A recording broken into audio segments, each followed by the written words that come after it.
According to the International Union for Conservation of Nature, there are over 19,000 species currently threatened with extinction, and the problem is only getting worse.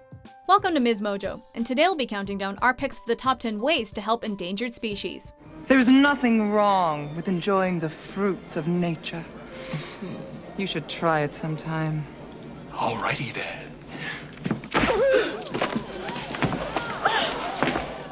You know something?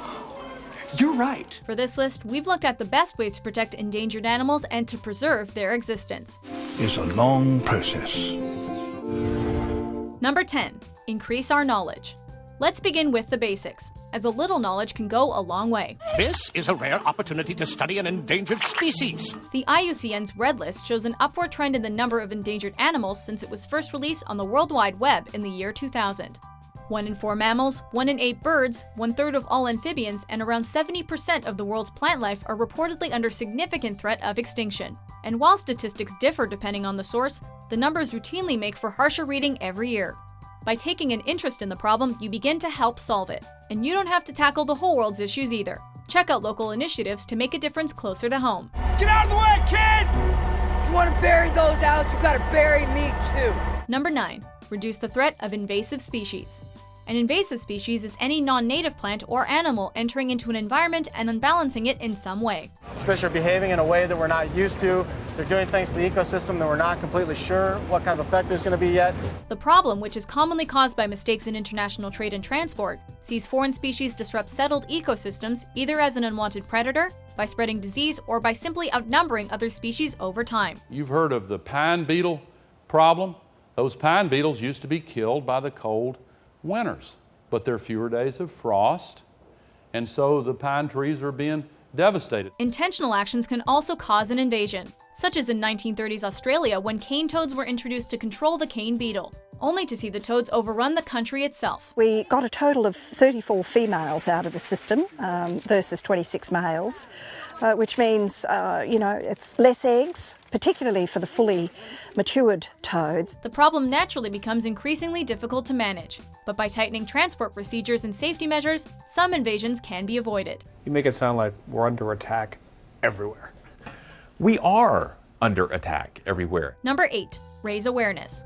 It's amazing what a little word of mouth can achieve, and one of the best ways to help endangered species is to keep talking about them. If you know about an animal's plight or the worrying status of a tree species, then impart your wisdom onto others. It doesn't have to be much, and you don't necessarily need to be collecting donations. Just spread the word. Well, I'm terribly sorry, but it's against our creed to do harm to any living creature. Our mission is to help endangered species. Of course, the onus is on the authorities as well, to ensure that endangered animals is a topic regularly covered in school, and that animal protection laws are clear and routinely brought up in government. Number 7. Say no to pesticides and chemical fertilizers.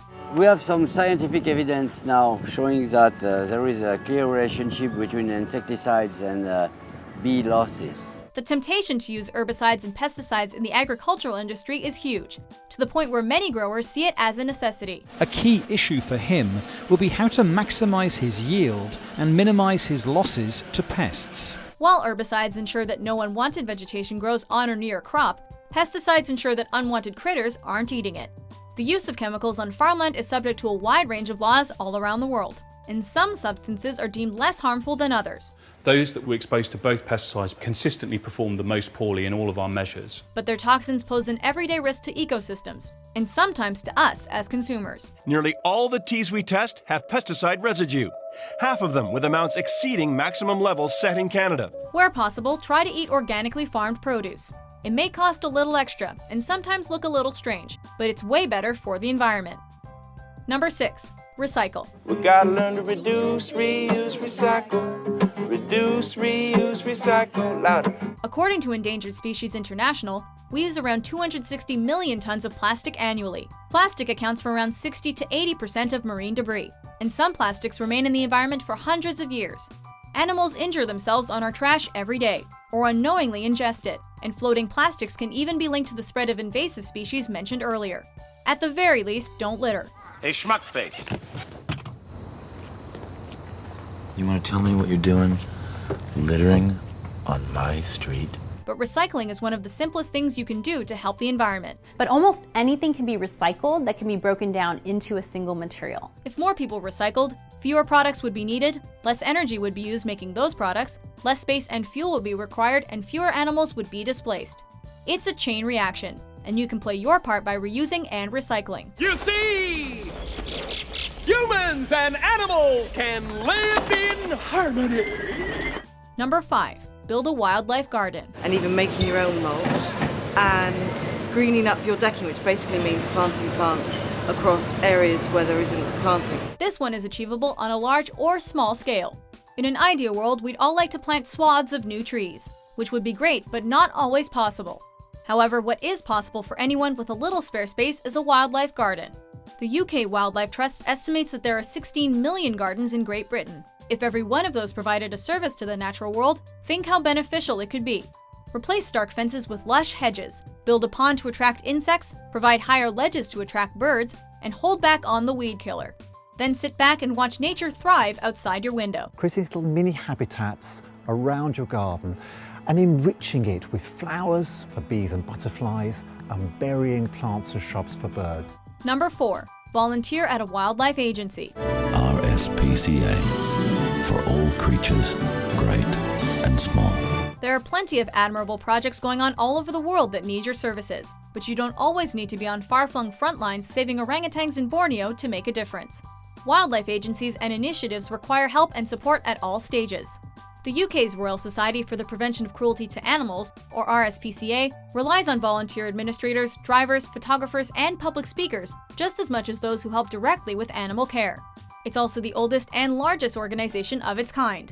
By volunteering at a wildlife agency, not only are you helping to protect endangered species, but you're also developing yourself as an individual. It's win-win. This is definitely the most satisfying part, and the bit I enjoy the most, so this makes it all worthwhile, really. Number 3. Set up a sponsorship and make donations to charity. Here's where you can help endangered species and have a lot of fun at the same time. Why would you do that? Well, it's a charity thing. No. Sponsorships are a great way for people to raise funds without causing too much disruption to their daily lives. And there's usually 2 main ways of getting noticed and getting donations. Either do something that's really difficult or something that's really crazy.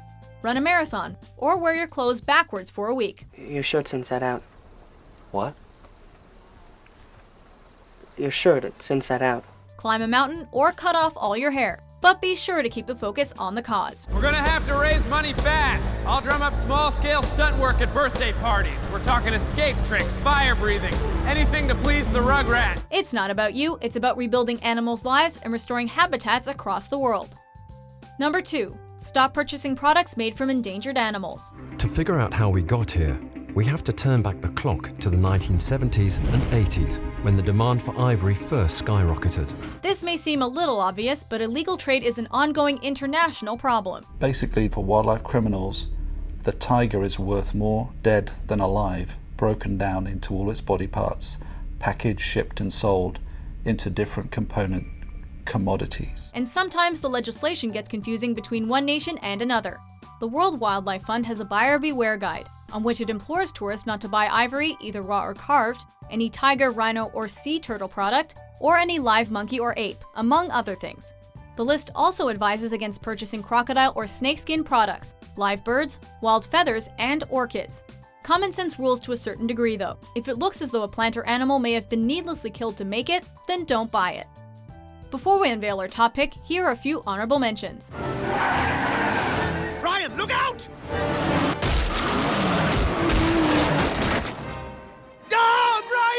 You buy a cat? Yep, I'm very excited. You seem it, so what's all this? I'm assuming there's nothing left in the store. Actually, there are a number of things left. No, I meant you seem to be buying a lot of stuff.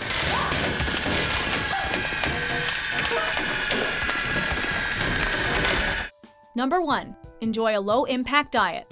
We may sometimes feel a little insignificant and wonder what we can really do to help an endangered species so far removed from our everyday lives. But change really does begin at home. Todd, would you like some mixed vegetables? Hell no. What did you say? I said I don't want any damn vegetables. All right, that's it, young man. We all eat every single day, and we can make a difference with our diets. Use natural products in meals. and try to source them locally. Stop wasting food and cook in one pan using as little energy as possible. Grow an herb garden of your own and support local businesses rather than big, often unreliable brands. There are few things more satisfying than a meal that you know has had minimal impact on the environment, on the natural world, and on endangered species. She can have vegetables and fruits. So, she can eat fruit? Fruits, yeah. Any kind of fruit? Do you agree with our list? How else can we help endangered species? Say hello to my stinky little friend! For more crucial top 10s published daily, be sure to subscribe to MsMojo. That makes 3 of us. We will not let you kill these owls.